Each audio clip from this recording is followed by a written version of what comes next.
Assalamualaikum warahmatullahi wabarakatuh. Bagaimana kabar kalian hari ini?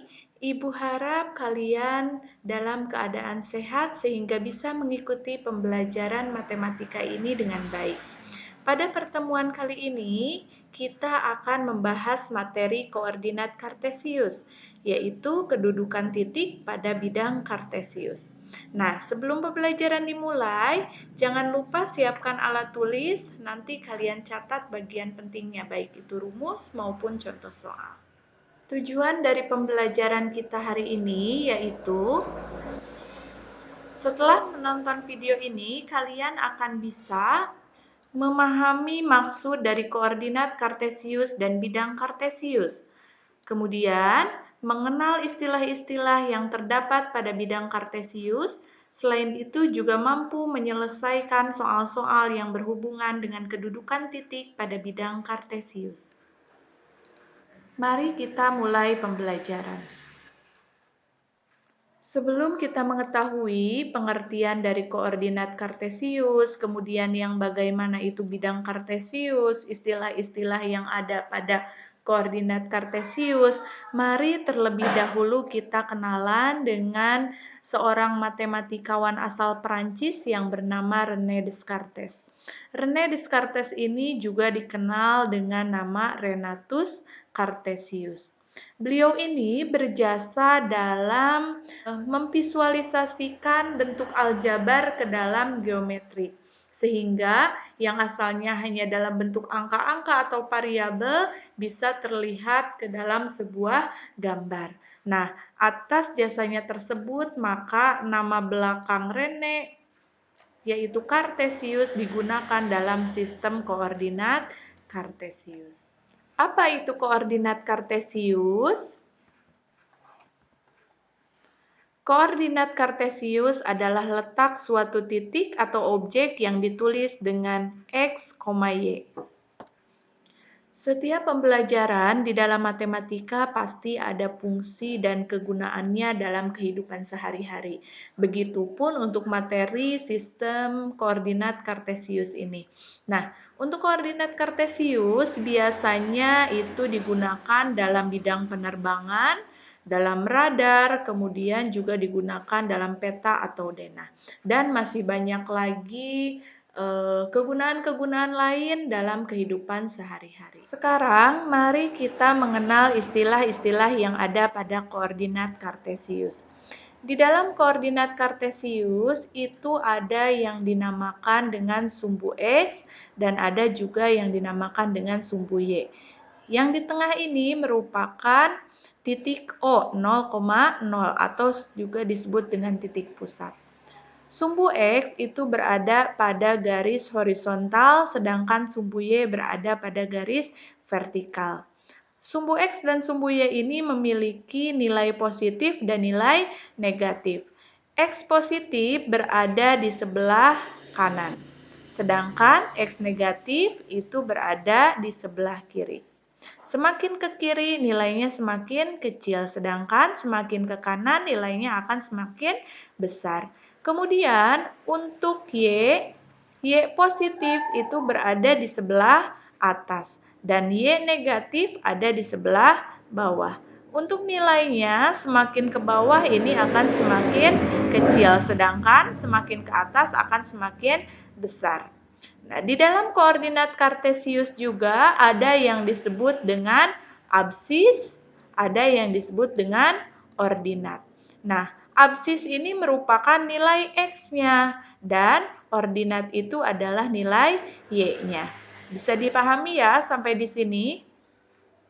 Ibu yakin pasti semuanya bisa. Nah, jika kita buat dengan rapi, maka di sini terlihat ini X positif, ini X negatif, Y positif, dan Y negatif. Selanjutnya, kita akan belajar memahami posisi titik terhadap sumbu X dan sumbu Y. Nah, dari gambar dapat ditulis posisi titik. Di sini kita lihat titik A. Titik A ini berjarak 4 satuan terhadap sumbu X. Betul tidak 4 satuan? Coba hitung. 1, 2, 3, 4. Nah, kemudian 5 satuan terhadap sumbu Y. Hitung dari sini. 1, 2, 3, 4, 5. Bagaimana dengan titik B? Nah, sama, kita hitung. Titik B ini jaraknya terhadap sumbu X itu adalah 2 satuan. Sumbu X 2 satuan. 1, 2. Nah, kemudian terhadap sumbu Y-nya berapa satuan? Di sini 2 satuan juga. Kita hitung 1, 2. Kemudian untuk titik C berjarak 3 satuan terhadap sumbu X. C di sini ini adalah sumbu X. Kita hitung 1, 2, 3. Nah, kemudian terhadap sumbu Y-nya berapa satuan? 5 satuan. 1, 2, 3, 4, 5. Nah, yang terakhir titik D. Titik D berjarak 6 satuan terhadap sumbu X. Nah, betul tidak? 1, 2, 3, 4, 5, 6. Kemudian 3 satuan terhadap sumbu Y. 1, 2, 3. Nah, jadi bisa dipahami ya bagaimana cara menentukan jarak dari suatu titik terhadap sumbu X dan sumbu Y. Nah, jika tadi kita menentukan jarak titik terhadap sumbu X atau sumbu Y dengan menggunakan diagram Kartesius, ya sangat terlihat. Nah, bagaimana kalau misalkan kita disuguhkan dengan sebuah soal tetapi tidak ada gambarnya? Ya, misalkan ada titik A 2,6. Berapa jarak titik terhadap sumbu X misalnya? Nah, di sini kita memiliki rumus. Rumusnya, jika ditanyakan jarak titik terhadap sumbu X, maka ambil nilai Y positifnya. Nah, kemudian jika jarak titik terhadap sumbu Y, maka yang diambil adalah nilai X positifnya. Jadi kebalikannya ya, ingat nilainya positif. Jadi walaupun negatif nanti dianggapnya positif. Misalkan contoh di sini, ada koordinat titik A 2,6. Absisnya 2, ordinatnya 6. Nah, kita disuruh mencari misalkan jarak terhadap sumbu Y. Nah, tadi jika yang ditanyakan sumbu Y, maka ambil nilai X positifnya. Maka X-nya di sini adalah 2. Nah, dengan demikian, maka jarak terhadap sumbu Y-nya adalah 2 satuan. Kemudian, jika yang ditanyakan jaraknya terhadap sumbu X, nah maka ambil Y-nya yang positif. Y-nya di sini 6, maka jaraknya 6 satuan. Nah, kita contohkan yang negatif ya. Di sini ada titik C, negatif 4,3. Jika kita ingin mencari berapa jaraknya terhadap sumbu Y, maka dicarinya nilai X-nya. Di sini nilai X negatif 4, tetapi ingat tadi rumusnya apa?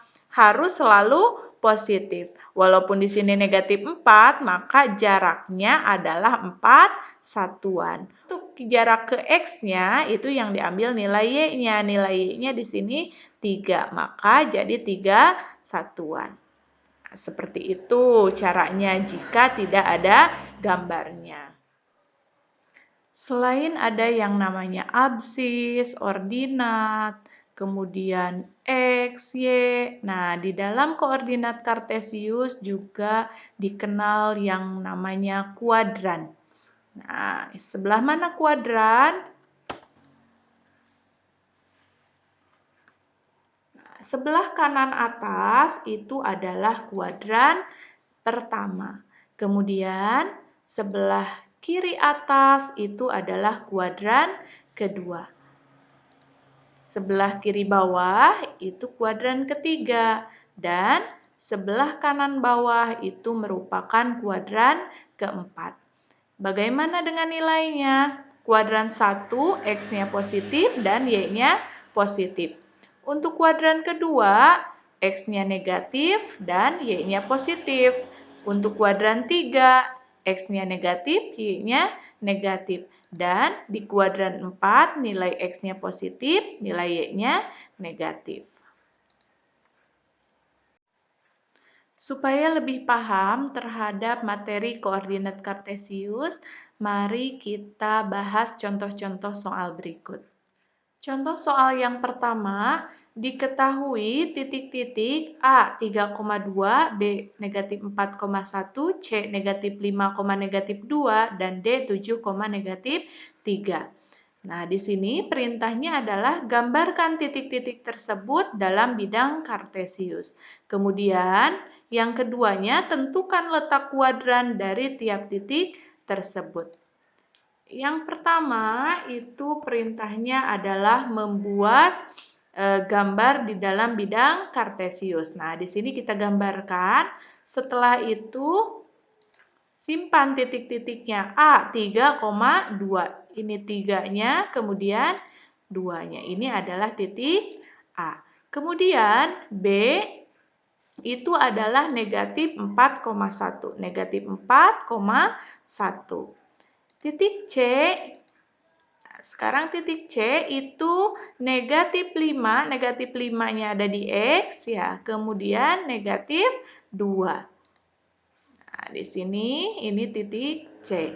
Dan D-nya adalah 7, negatif 3. 7, negatif 3. Kemudian, tentukan kuadrannya. Berarti A ada di kuadran 1, titik B ada di kuadran 2, titik C ada di kuadran 3, dan titik D ada di kuadran ke-4. Seperti itu. Gampang ya? Nah, kita lanjutkan ke contoh soal yang kedua. Berdasarkan gambar di samping, tentukan yang pertama koordinat titik A, B, C, D, dan E. Kemudian absis dari titik B. Ordinat titik E. Nah, ini juga gampang. Jawab. Yang pertama, koordinat titik A. Nah, A ini di sini X-nya adalah 4, kemudian Y-nya 2. Berarti titik A adalah 4,2. Di sini kita tulis 4,2. Nah, untuk titik B, di sini 5. Nah, bertepatan dengan garisnya di sini. Nah, di sini dengan titik pusat. Berarti X-nya 5, Y-nya 0. 5,0. Maka ditulis di sini 5,0.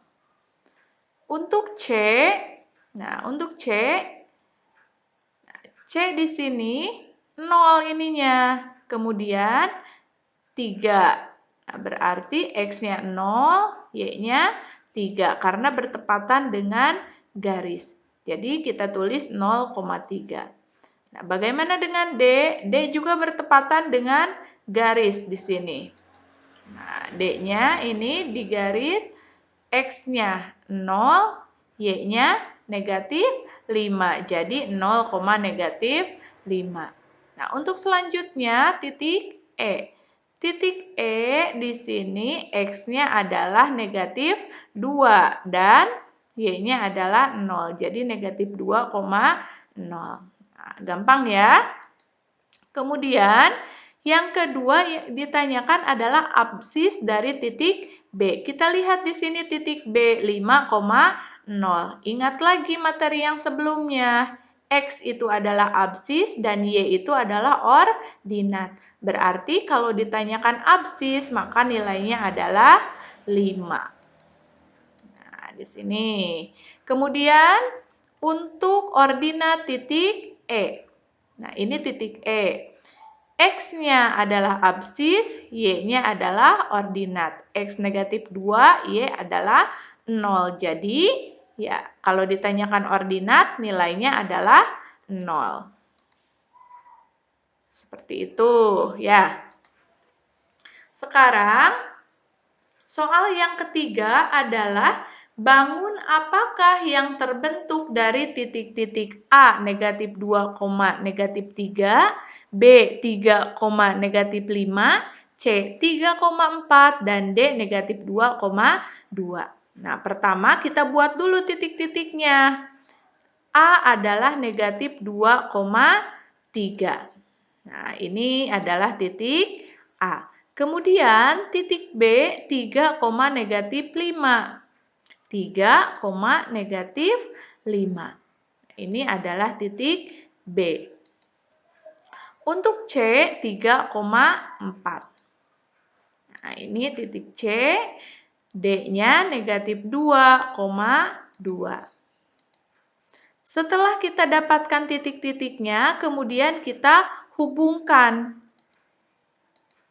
Nah, jika dihubungkan, setiap titik dari A ke B, kemudian ke C, ke D, nah dari D ke A, maka akan terbentuk sebuah bangun trapesium. Ya, trapesium. Nanti bisa saja di sini bangunnya bisa persegi, bisa segitiga, dan seterusnya.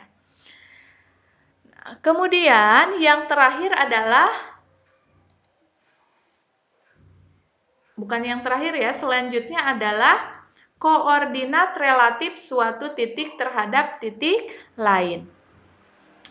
Nah, ini apa itu koordinat relatif? Ini adalah menentukan berapa jarak dari satu titik ke titik yang lain.